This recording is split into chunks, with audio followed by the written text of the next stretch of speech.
They said the emergency was over. The passengers clapped, relieved they had survived the terrifying descent. But when Captain Sarah Mitchell walked into the operations office and saw what her supervisor was typing into the official incident report, her blood ran cold. The words on that screen were not what happened up there. And if she let those lies stand, innocent people would pay the price. Before we dive in, what time are you listening? Where are you from? Drop a comment below and tell me. And please like and subscribe for more videos like this. Sarah Mitchell had been flying commercial aircraft for 17 years. She woke up that Tuesday morning in her small apartment in Seattle, made herself a cup of coffee, and checked the weather reports like she always did. Clear skies, smooth conditions. It was supposed to be a routine flight from Seattle to Miami. She arrived at the airport 2 hours early, went through her pre-flight checks with her co-pilot James Rodriguez, and greeted the cabin crew with her usual calm professionalism. The passengers boarded, families heading to vacation, business travelers with their laptops, a group of college students excited about spring break. 312 people trusted her to get them safely to their destination. Sarah sat in the captain's seat, ran through the final checks, and received clearance for takeoff. The engines roared. The plane lifted smoothly into the sky. Everything was perfect. For the first 2 hours, the flight was textbook. Passengers enjoyed their meals. Children watched movies on their screens. The sun shone through the windows. Then, somewhere over Missouri, Sarah noticed something on her instrument panel. A small warning light. Engine pressure dropping on the left side. She glanced at James. He saw it too. They ran diagnostics. The numbers were declining slowly but steadily. Not an immediate emergency, but definitely not normal. Sarah made the decision to divert to Kansas City for a precautionary landing. She announced it calmly to the passengers, explaining they would be making an unscheduled stop due to a minor technical issue. Some people groaned about delays. Most just shrugged and went back to their movies. But Sarah knew something else. She had noticed a pattern in the maintenance logs over the past 3 months. This was the 4th time one of the older aircraft in their fleet had shown similar engine pressure issues. Each time, the maintenance team had cleared the plane after minimal inspection. Each time, the incident reports had been filed as pilot overqualification. And each time, Sarah had felt a knot of worry in her stomach that management was prioritizing cost savings over passenger safety. The landing in Kansas City was smooth. Emergency crews stood by as a precaution, but Sarah brought the aircraft down without incident. The passengers were calm. The cabin crew thanked her for the professional handling. Sarah and James shut down the systems and prepared to meet with the airline's local operations team. That is when things started to go wrong. The operations supervisor, a man named Derek Chen, met them in the office. He pulled up the incident report form on his computer and started typing. Sarah stood behind him, reading over his shoulder. That is when she felt her heart sink. Derek was writing that the diversion had been unnecessary, that the engine readings had been within acceptable parameters, that Captain Mitchell had overreacted to a minor instrument fluctuation. Sarah interrupted him. She pointed at the screen. She told him that was not accurate. The engine pressure had dropped below the safety threshold. She had the flight data to prove it. Derek turned to look at her. He said the company had reviewed similar incidents. He said they had determined that these older engine models sometimes showed false readings. He said that diverting flights was costing the airline hundreds of thousands in delays and passenger compensation. He said Sarah needed to trust the engineering team's assessment. Sarah felt her hands clench into fists. She told Derek she was the captain. She had made the right call. The engine pressure was dangerously low. Continuing to Miami could have resulted in engine failure over the Gulf of Mexico. Derek kept typing. He said the report needed to reflect that the diversion was precautionary but ultimately unwarranted. He said it would go easier for everyone if Sarah just signed off on it. James stood quietly beside her. She could feel his tension. He knew what was happening. This was not about one flight. This was about a pattern. The airline was trying to minimize these incidents on paper to avoid a full fleet inspection. A full inspection would ground dozens of aircraft. It would cost millions. It would reveal that management had ignored warning signs for months. And if another incident happened, if an engine actually failed because a captain had been pressured not to divert, people would look back at these reports. They would see that pilots had been overruled. They would see that safety had been sacrificed for profit. But they would only see that if the reports told the truth. Sarah took a deep breath. She told Derek she would not sign a false report. She told him to write exactly what happened. Engine pressure dropped below minimum safe levels. Captain exercised proper authority and diverted to nearest suitable airport. Aircraft is grounded pending full engine inspection. Derek stopped typing. He turned his chair to face her fully. He said Sarah was making this difficult. He said she should think about her career. She was up for a promotion to senior captain. She had an excellent record. Why ruin that over paperwork? He said the engineering team would inspect the engine. If there was a real problem, they would find it. But the report needed to reflect company guidelines. Sarah felt something shift inside her.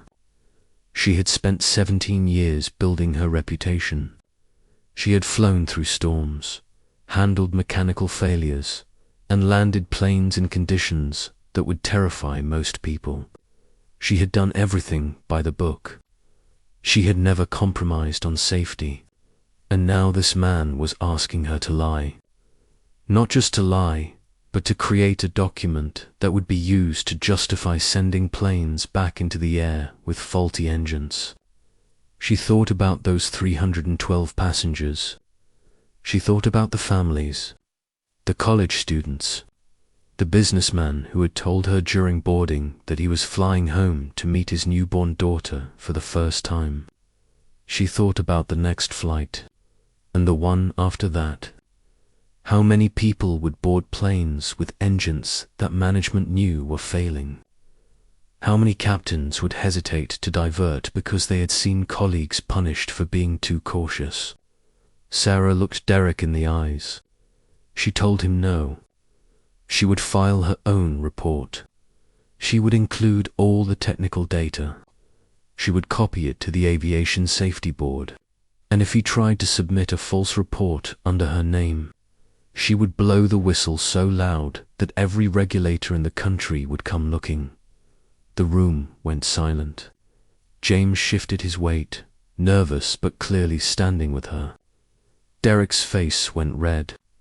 He said she was making a huge mistake. He said the company would not forget this. He said she could file whatever report she wanted, but it would not change anything. The airline had lawyers. They had connections. One captain making noise would not bring down the whole system. Sarah smiled, but there was no warmth in it. She told Derek he was wrong. She pulled out her phone. She showed him the group chat she had with 43 other pilots in the fleet. She had already sent them a message about what was happening. She had already shared the maintenance logs she had been quietly documenting. She had already contacted a journalist who specialized in aviation safety, and she had already reached out to the pilots' union, who were very interested in hearing about pressure to falsify safety reports.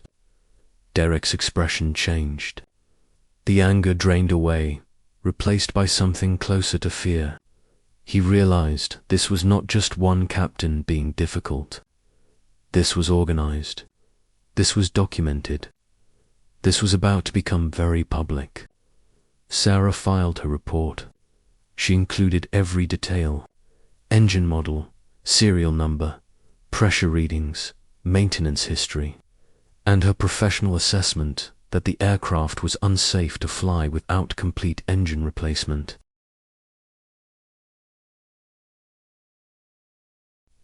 She copied it to the Federal Aviation Administration, the National Transportation Safety Board, and the airline's own safety committee.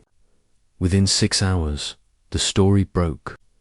A major news outlet published an investigation into the airline's maintenance practices. They had interviews with multiple pilots. They had internal memos showing management had been aware of the engine issues. They had cost-benefit analyses where executives had literally calculated whether it was cheaper to risk occasional incidents than to ground the fleet for repairs. The public response was immediate and furious. Passengers demanded answers. Competitors called for investigations. Regulators launched audits. Within a week, the airline was forced to ground 37 aircraft for emergency inspections. They found stress fractures in 18 engines, components that were months away from catastrophic failure, engines that could have exploded mid-flight, sending planes full of people plummeting into the ocean. The airline's stock crashed. Several executives resigned. Derek Chen was fired. The CEO gave a public apology and announced a complete overhaul of their safety protocols. Sarah faced consequences too, but not the ones Derek had threatened. She was called to testify before Congress about aviation safety culture. She became the face of pilot advocacy. The union gave her an award for courage. And yes, she got her promotion to senior captain, but more importantly, she got something else.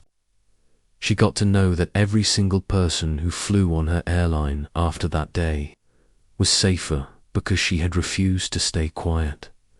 The investigation revealed something even more disturbing.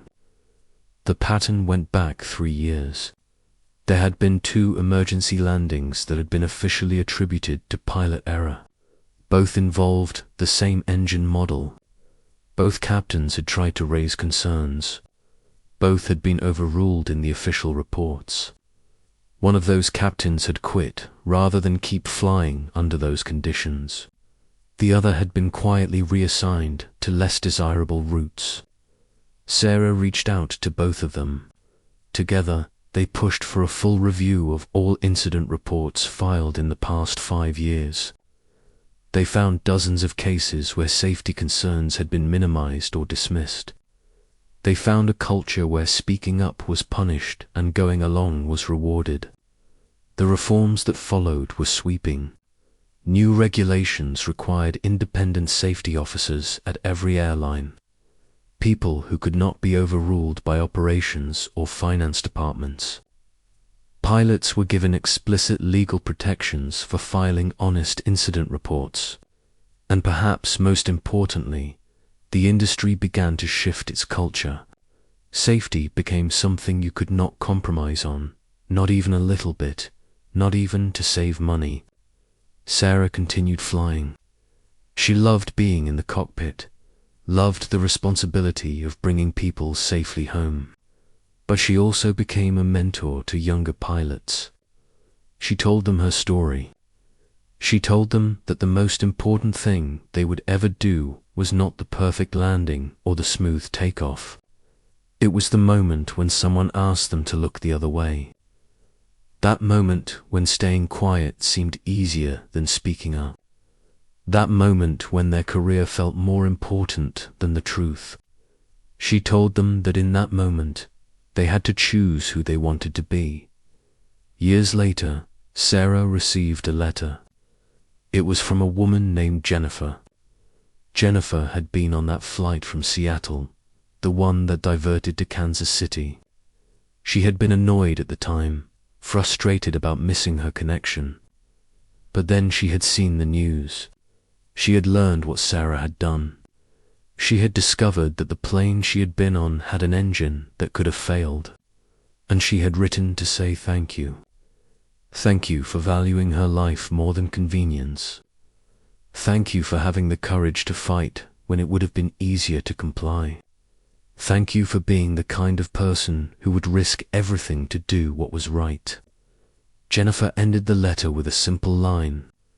She said she had a daughter now, and when that daughter was old enough to fly, Jennifer would tell her about Captain Sarah Mitchell.